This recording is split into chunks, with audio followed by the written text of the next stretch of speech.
ఇండియాలో tax system ఎలా పనిచేస్తుంది? ఇండైరెక్ట్ గా ట్యాక్స్ ఎలా మన నెత్తిన పడుతుంది? ఎంతమంది ఇండియాలో ట్యాక్స్ కడుతున్నారు? మూలిగే పేదల నెత్తిన ట్యాక్స్ భారం ఎందుకు? జీఎస్టీ ప్రభావం ఎవరిపైన? ఇలాంటి విషయాలన్నీ వెంటనే తెలుసుకుందాం రండి.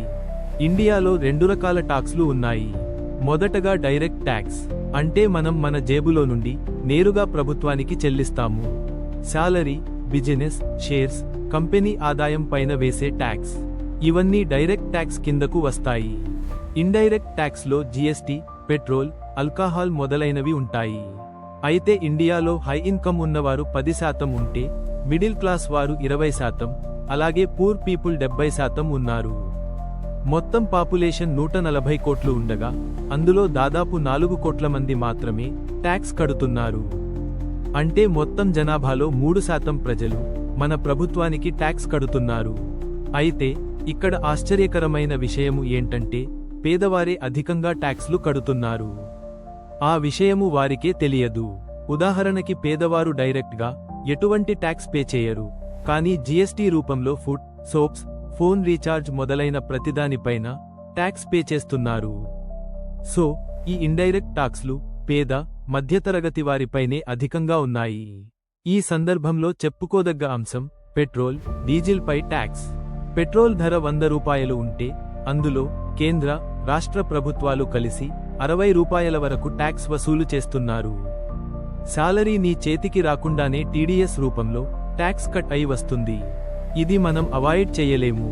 కానీ రిచ్ పీపుల్ మాత్రం ట్యాక్స్ ఏజెంట్స్ ని నియమించుకుని అధిక మొత్తంలో ట్యాక్స్ ఎగవేస్తారు.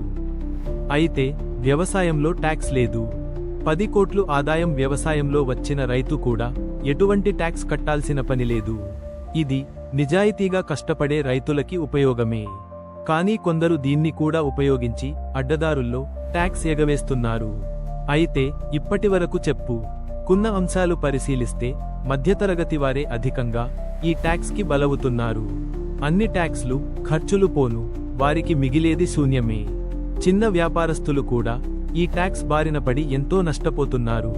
మరోపక్క పెద్ద పెద్ద వ్యాపారస్తులు మాత్రం ఫైనాన్షియల్ ఏజెంట్స్, లాయర్స్ ద్వారా ట్యాక్స్ ని మేనేజ్ చేస్తారు. అయితే ఈ టాక్స్ల వలలో పడకుండా తప్పించుకునేవారు అంబానీ, అదానీ లాంటి పెద్ద వ్యాపారస్తులు. వీరికి ట్యాక్స్ పైన పెద్ద ప్లానింగ్ ఉంటుంది. వీరు ట్రస్ట్ ఏర్పాటు చేస్తారు. విదేశాలలో ఆస్తుల కొనుగోలు, రాజకీయ నాయకులతో సంబంధాలు, ఇలా అనేక విధాలుగా ట్యాక్స్ నుండి రిలీఫ్ పొందుతారు. సాలరీ పర్సన్ కి, బిజినెస్ మాన్ కి వచ్చే ఆదాయం ఒకటే అయినా ట్యాక్స్ పే విషయంలో తేడా ఉంటుంది. ఎలా అంటే, సాలరీ పర్సన్ టీడీఎస్ రూపంలో ముందుగానే ట్యాక్స్ పే చేస్తే, బిజినెస్ మాన్ ఖర్చులు చూపించి ట్యాక్స్ నుండి తప్పించుకుంటాడు. సో స్థూలంగా చూస్తే ఇండైరెక్ట్ ట్యాక్స్ వైపే ప్రభుత్వాలు అధిక దృష్టి ఎందుకు పెడతాయంటే, కలెక్ట్ చేయడం ఈజీ, సామాన్యుడు తమ పనుల్లో బిజీ అయిపోయి వీటిపై ధర్నాలు, రాస్తారోకోలు చేయరు. అసలు చాలా మందికి ఇండైరెక్ట్ గా ట్యాక్స్ పే చేస్తున్నాం అనే విషయము కూడా తెలియదు. ఇండియాలో ఈ ట్యాక్స్ సమస్యలు తగ్గాలి, నిజాయితీగా సంపాదన ఆధారంగా అందరికీ సమానంగా ట్యాక్స్ వేయాలి అంటే కొన్ని మార్పులు జరగాలి. ప్రజలకి ఇప్పుడున్న ట్యాక్స్ విధానంపై నమ్మకం లేదు. వారికి నిజాయితీగా కట్టినా దానికి తగ్గ సాటిస్ఫాక్షన్ ఉండడం లేదు. ట్యాక్స్ కట్టే విధానం సింప్లిఫై కావాలి.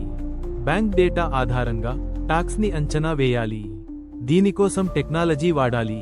అలాగే నిజాయితీగా ట్యాక్స్ కట్టిన వారిని గుర్తించి తగిన బహుమతి ఇవ్వాలి. ప్రభుత్వాలు కూడా ట్రాన్స్పరెంట్ గా ప్రజలు కడుతున్న పన్నుల డబ్బు ఎటుపోతోందో లెక్కలు చూపించాలి. అప్పుడే ట్యాక్స్ పై నమ్మకం పెరిగి ప్రజలు ముందుకొస్తారు. దేశం అభివృద్ధి చెందుతుంది. ఏమంటారు?